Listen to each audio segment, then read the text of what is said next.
Okay, so we're going to start now with the Locrian, where we're only going to be involved with the purple notes, which are the Dorian notes, the Dorian interval, relative root Dorian 2, minor third, major fourth, then minor third, major fourth, minor third on string. But these are going to warp up. The top two are going to warp up, and we're going to play that Dorian as it is. So in reality, once we get to the actual playing, it's going to look like this, right? So this works the same as the pattern stack. Anything that you do in fourths. But this time we're going to add the Dorian. We're going to add the Locrian seventh. Now we have what is considered a cage-bound Locrian. Okay, a cage-bound Locrian seventh arpeggio, a 4-note arpeggio, starting from the Locrian second. So it's first inversion. First inversion, Locrian seventh arpeggio. 2, 4, 6, 7, 2, 4, 6, 7. Okay, that's what we're going to play there right off. And it's just play it as you see it because we warped it up. So it's 2, 4, 6, 7, 2, 4, 6, 7, 2, 4.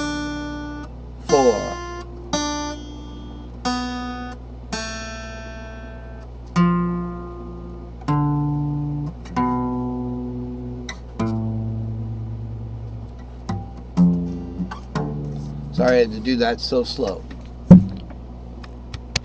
Alright, so we have to move along. I think next time I'm going to have a separate Locrian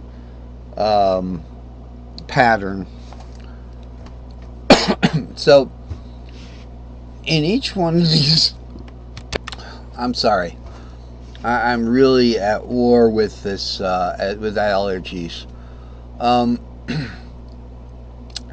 I take a cold pill that makes you cough, but it's supposed to be cough at will, not cough in the middle of, you know, doing a chin to chest to do your guitar, or the opposite, check up and the neck up. So right here we've got, let's get to this because I have to get to my meeting today. I'm going to have time to upload this to my Facebook group. The link will be down below. If I get when I post it to but the link is on previous videos, like the chart 149 or 48 or 47 in playlist 6.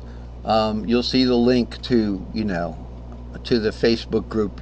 You can view the whole thing in about an hour from now, which will be about 12:30, 1 o'clock on the you know, June 10th here.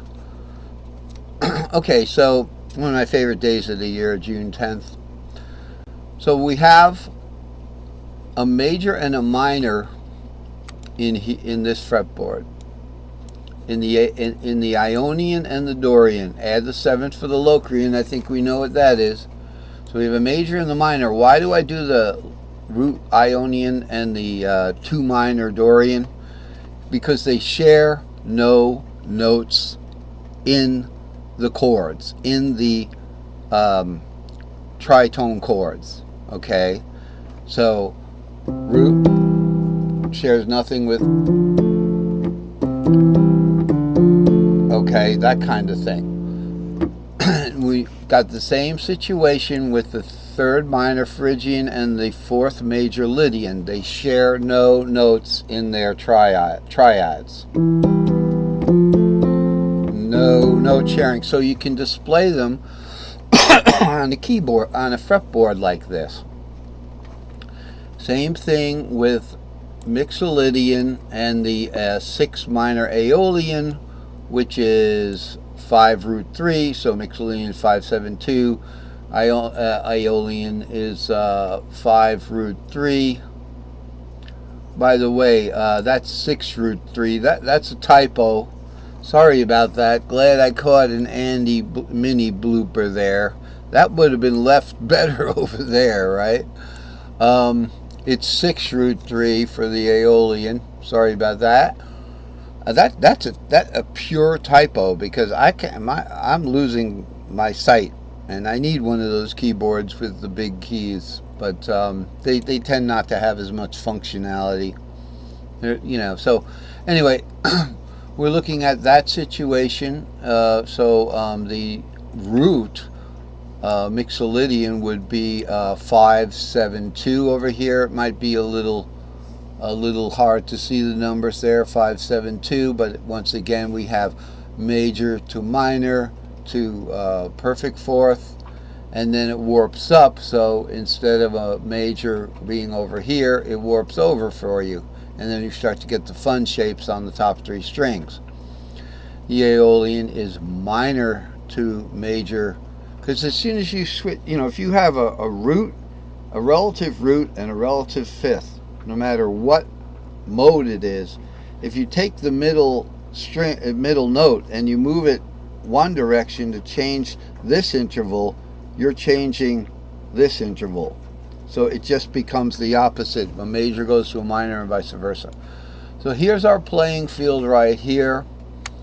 Okay, and the interesting thing about this particular setup here is now we had the versatility here where I have the cage shapes here. So this is the C box, and these are the modal scales and the shapes, especially the shapes in the C box. So the C box is the easiest one, right? Because the shapes are all the familiar shapes. So you got C. We have a C-shaped C here. This is the box we're talking about right here. The C-shaped C, a D minor shaped D minor, 6 to 4. That's a second inversion D minor there. And then we go to the E minor shaped E minor. It's easy in the C box. The E major shaped F, G shaped G, A minor shaped A minor, and then we have the C diminished fifth shaped, C minor diminished fifth shaped 7th half diminished, which might as well be just like one of these, which is our familiar Dorian with the 7th substituted. I mean, that's it, folks. 2, 7, 4, okay, which is a 2, 7, 4 is kind of, it's not an inversion, but it is the 3 notes in the, that's why it has a kind of like a hollow sound. It's not a triad in the strict sense. So let's not spend a lot of time worrying about the half diminished. Okay, so that's what's going on in the C box. And in the A box now, all right, where we have the A box here, this is the A shape right here. This is the whole thing. We need the whole thing because we have a D-shaped fourth. There's our fourth second inversion, root 4, 6. Okay, and then we have an E-shaped fifth, 2, 5, 7. Root 4, 6. And then A-shaped 5, root 3. Alright, so that's how it's set up with the modes, and this particular fretboard has the this particular chart has this wonderful everything in it. It's got everything in it. That's why it looks like a gigantic alphabet soup, and we're going to be covering this in the future lessons. We'll be